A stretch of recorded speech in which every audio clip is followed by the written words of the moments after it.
actually a Dark Shrine coming up for Grubby that is a very long to actually build. The 2 Zealots being warped in on the high ground. TLO not paying attention. He needs to kite these Marauders if he wants to not lose any. He is going to lose 1, but gonna be able to clean this up. Meanwhile, Grubby's still warping in more Zealots, and he will be able to pick off this Marauders. If TLO is not careful, that might have been just a distraction actually to push at the front of the base, but there wasn't a major engagement. And 117 to 110 supply, Grubby has managed to actually even this out. And that Dark Shrine that is now done. More Zealots in the back of TLO's main base, doing a lot of damage at this point. If you see the Harvesters killed, 17, 18 Harvesters killed by Grubby, so that is actually quite the huge deal at this point. 60 to 62 Harvesters, so Grubby actually managing to even that out, even pulling ahead where he should be.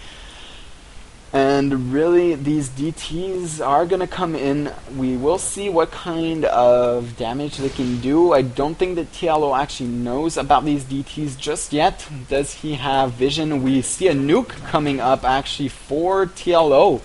And if we can see some awesome nuke action, I would love that.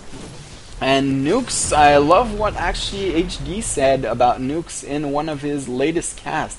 Nukes are a make or break say unit, I guess. If a nuke lands on the entire army, it is game ending. If that does not happen, you rarely see a okay nuke. It either picks off an extractor or is game ending, and really that is what TLO is going to be looking for. Sometimes nukes are actually used to push forward and get that positional advantage. Say you nuke here, you know that the army cannot push before ahead of that, so that when the nuke lands you can actually push your own army forward to here and do that until the main base of your opponent, where he is going to be stuck in a corner. So that is an effective way to use nukes. This DT is actually going to make his way. What is he doing? He should actually make his way inside the mineral line at this point, not hack away at this small army.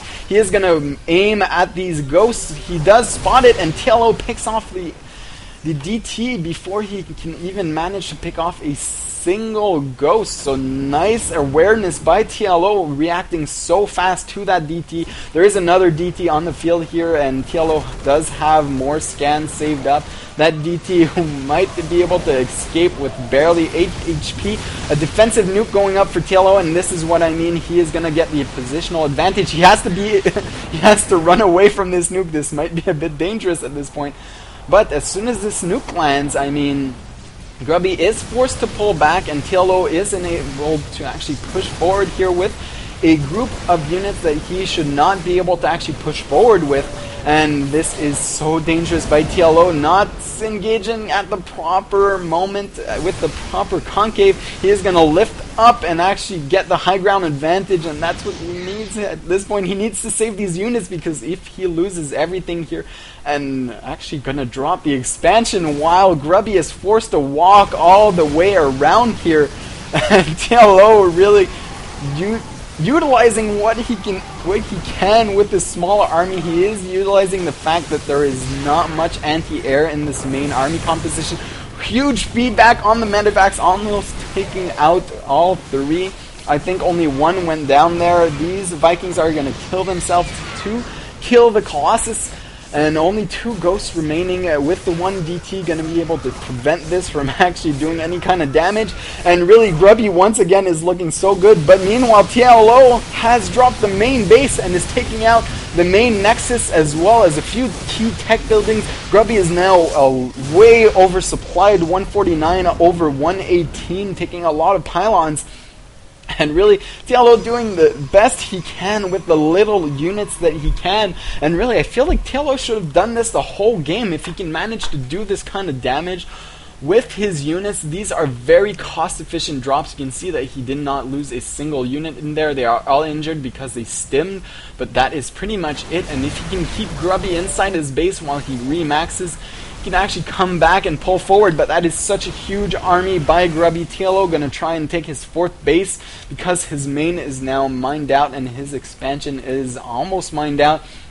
Grubby gonna be forced back once again to pull back in his main base, and this is really what TLO needs to do. His main army cannot engage the Protoss main army head on, so he really needs to harass. He is taking the Zerg position here and just keeping the Protoss army inside the main base, as the Zergs love to do. You can see he's actually gearing up maybe for another drop, pushing his army on the top of the ledge at the northern spawn point.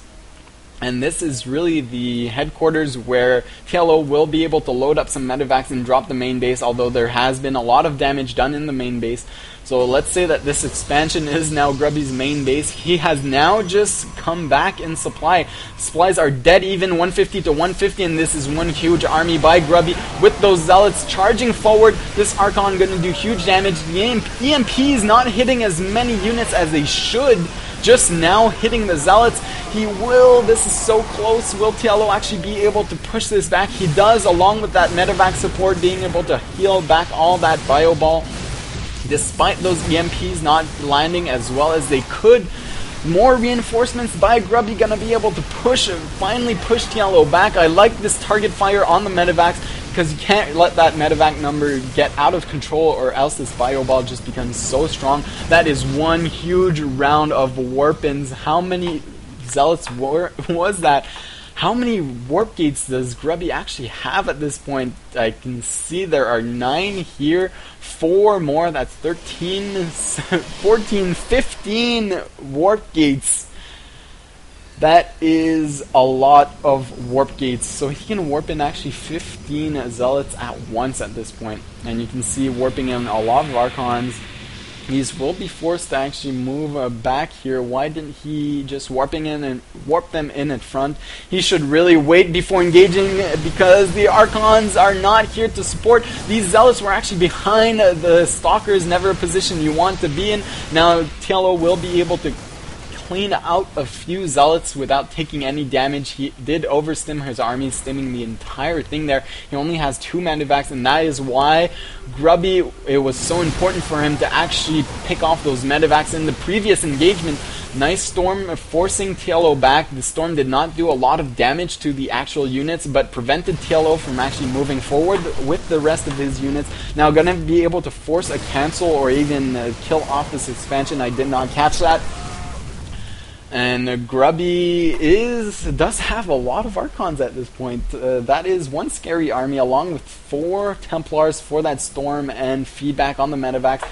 And really, the point I wanted to make is how important the medevac target fire on those Stalkers how important it was in that last engagement, because this army is now going to be softened up every time they stim. You can see 2 medevacs just isn't enough to heal this whole thing. There are now 3 medevacs, 4, 5. This medevac should actually move forward and start healing stuff because it is full of energy.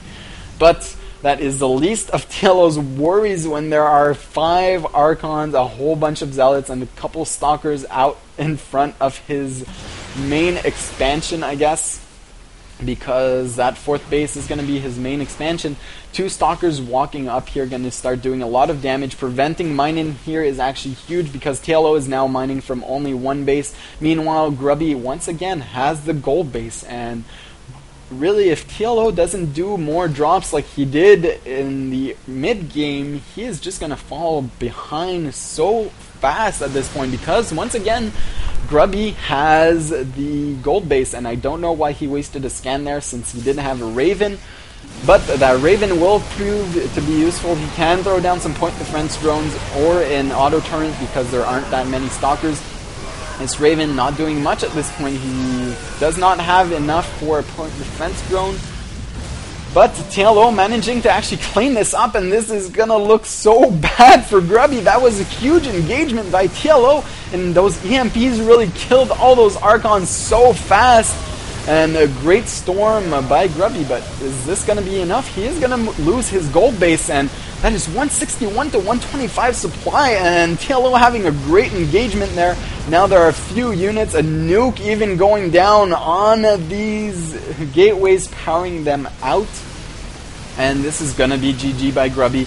There is a small force going to pick off his 5th base. He is only mining from one base. Meanwhile, TLO has cleaned this up. He is mining from his northern expansion as well as the top left one, and gonna be pushing out inside this main base. It is 107 to 160 supply. And it does look like we are going into Game 3 with a 1-1 tied up series at this point. A last engagement by Grubby, and really that engagement at the center of this map was his downfall. It just goes to show you how important positioning is in these engagements. I mean, these two armies were almost dead even in supply, and TLO just pulled ahead so fast in that engagement with those EMPs, with that perfect control. Grubby now trying to pick off the rest of this army with a single Colossus and the rest of his probe, but these reinforcements from TLO actually stimming across the map to get there even faster. GG from Grubby, and we are going into Game 3 in the series, so tune in for that.